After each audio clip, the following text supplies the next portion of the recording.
राधे सिद्धि विनायक कृपा चैनल में आप लोग का दिल से स्वागत है। फ्रेंड्स, आज इस वीडियो में हम उत्पन्ना एकादशी की पूजा विधि क्या है वो जानेंगे।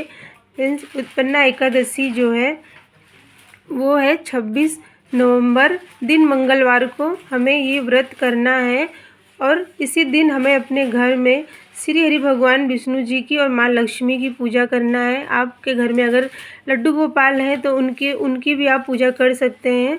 तो फ्रेंड्स, जो 24 एकादशियाँ होती हैं उनमें अलग अलग मान्यता होती है, अलग अलग पूजा प्रधान होता है। तो और उसी तरह से फ्रेंड्स, जो उत्पन्ना एकादशी है ना, ये इस दिन उत्पन्ना माता जो होती है, एकादशी माता है ना, इनका जन्म श्री हरि भगवान विष्णु के अंग से हुआ था। तो इसी दिन इनका नाम उत्पन्ना एकादशी रखा गया था। हमें आज इसी दिन हमें जो 26 नवंबर की एकादशी पड़ रही है ना, तो इस दिन ही हमें व्रत करना है और उसके अगले दिन 27 नवंबर को हमें अपना पारण समय भी समय के हिसाब से अपना पारण करना चाहिए। क्योंकि अगर हम व्रत कर रहे हैं तो क्योंकि एकादशी का जो व्रत है वो 3 दिनों का व्रत कहलाता है। जैसे दशमी तिथि से शुरू होता है, दशमी तिथि से मतलब सूरज डूबने से पहले ही हमें अपना भोजन कर लेना है। हमारे पेट में कोई भी अन्न नहीं रहना चाहिए। अगर आप चावल उसी दिन से निषेध हो जाता है, हमें चावलों का सेवन नहीं करना चाहिए। और उसके बाद ये व्रत 3 दिन चलता है फ्रेंड्स। और उसका बाद हमें, जब हम एकादशी का व्रत करते हैं तो हमें पारण समय भी अपने उसी समय पे करना चाहिए। तो पारण समय यहाँ पे हमें, जैसे 26 को हम व्रत करेंगे तो उसके दूसरे दिन 27 नवंबर दिन बुधवार के दिन हमें इस पारण का समय दिया गया है। 1:12 से लेके 3:18 तक हमको अपना ये पारण का समय है। इसी समय में अपना व्रत खोलना चाहिए, क्योंकि जितना महत्व है व्रत उठाने का उतना समय ही हमें पारण का भी, उसी पारण में ही अपना व्रत को हमें करना चाहिए, तभी हमें इस व्रत का पूरा फल मिलता है। फ्रेंड्स, अगर आपने सोचा है कि अगर आपको ये व्रत उठाना है ना, तो आप इसी उत्पन्ना एकादशी से आप इस व्रत को कर सकते हैं। बहुत ही मंगलकारी और शुभ होती है एकादशी। सभी मनोरथों को पूरी करने, अपने जीवन में सुख समृद्धि को पाने के लिए और अपने श्री हरि भगवान विष्णु की मतलब पूजा करना और उनके मंत्रों का उच्चारण करने के लिए हमें जो एकादशी का व्रत है जीवन में ज़रूर से करना चाहिए।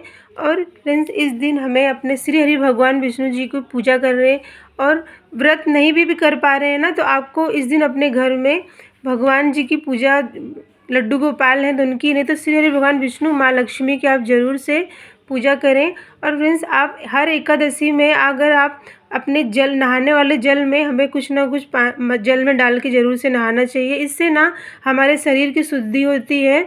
तो आप इसमें काले तिल डाल सकते हैं या फिर आंवले का रस डाल के नहाएं, या फिर कोई भी, अगर गंगा जल है तो आप उसको डाल के ही अपने शरीर को शुद्ध करना चाहिए। उसके बाद अपने घर के मंदिर में ठाकुर जी हैं तो उनको भी पंचामृत से या फिर दूध से हमें स्नान करवाना चाहिए और उन्हें पीले वस्त्र आज के दिन ज़रूर से पहनाएं, क्योंकि एकादशी में उनको पीले वस्त्र ही पहनाया जाता है। और फ्रेंड्स, इसमें ना हमें जो है तुलसी जो महारानी होती हैं उनकी भी सेवा करना चाहिए। तो हम उस तुलसी माता में जल तो नहीं छोड़ेंगे, लेकिन उनको दीपदान ज़रूर से करेंगे।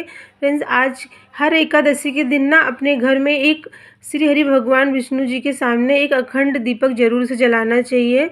और वो पूरा मतलब जब तक आप व्रत करें और उसके पारण तक आपका वो दीप जले ना, इससे ना हमारे घर में अखंड लक्ष्मी का वास होता है और श्री हरि भगवान विष्णु की भी कृपा होती है।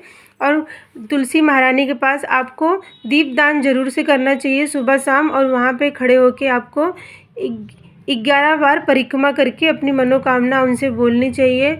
और फ्रेंड्स, अपने घर की दहलीज जो चौखट होती है वहाँ पे भी आपको दीपदान करें।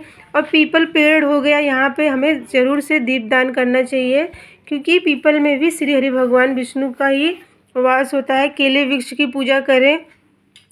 ये सब पूजन हमें एकादशी वाले दिन विशेष करके तुलसी की पूजा बहुत ही महत्व और बहुत फलदायी होता है।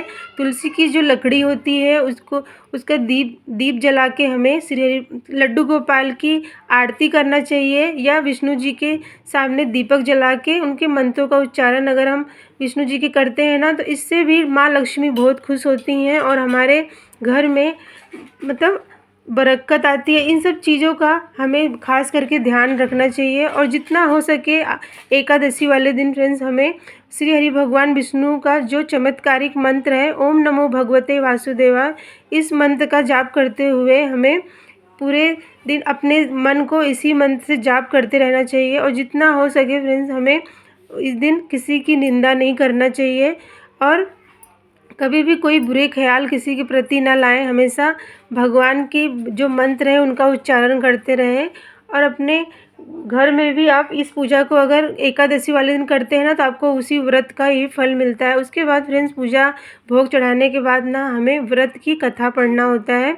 तो कथा पढ़ने के बाद ना यहाँ पे आप जो फूल आपने हाथ में लिया है उसे आप श्री हरि भगवान विष्णु जी के पास रख दें। और फ्रेंड्स इसके बाद आपको यहाँ पे घी की बाती से या फिर आप कपूर लौंग से आरती ज़रूर से करें। हर एकादशी में आपको हवन ज़रूर से करना चाहिए। और क्योंकि हवन करने से ना जो भी भोग हम उसमें डालेंगे ना मीठा, तो वो सीधा भगवान से मतलब भगवान को वास कहलाता है। तो अपने घर को शुद्धि के लिए और अब भगवान की कृपा मिले और एकादशी का पूरा फल मिले ना, तो इसके लिए फ्रेंड्स हमें एकादशी के दिन ज़रूर से अपने घर में पूजा करें। व्रत करते हैं तो इसका विशेष कर पे हर मनोकामना आपकी पूरी होती है। क्योंकि जो उत्पन्ना एकादशी के दिन ये सब हमें अगर व्रत करना चाहते हैं तो इस व्रत को आप उठा भी सकते हैं। और ये सभी मनोकामना को पूरी करने वाला व्रत कहा जाता है एकादशी। हर किसी को ज़रूर से करना चाहिए और इसका पूरा पालन करें। और फ्रेंड्स यहाँ पे मैंने आपको पूजा विधि बताई आरती करके। अब यहाँ पे ना हम दक्षिणा चढ़ाएंगे। दक्षिणा चढ़ाने से हमारे जो भी पूजा में कमी होगी वो पूरी होती है। तो मिलती हूँ मैं बहुत ही अच्छी वीडियो के साथ, तब तक के लिए जय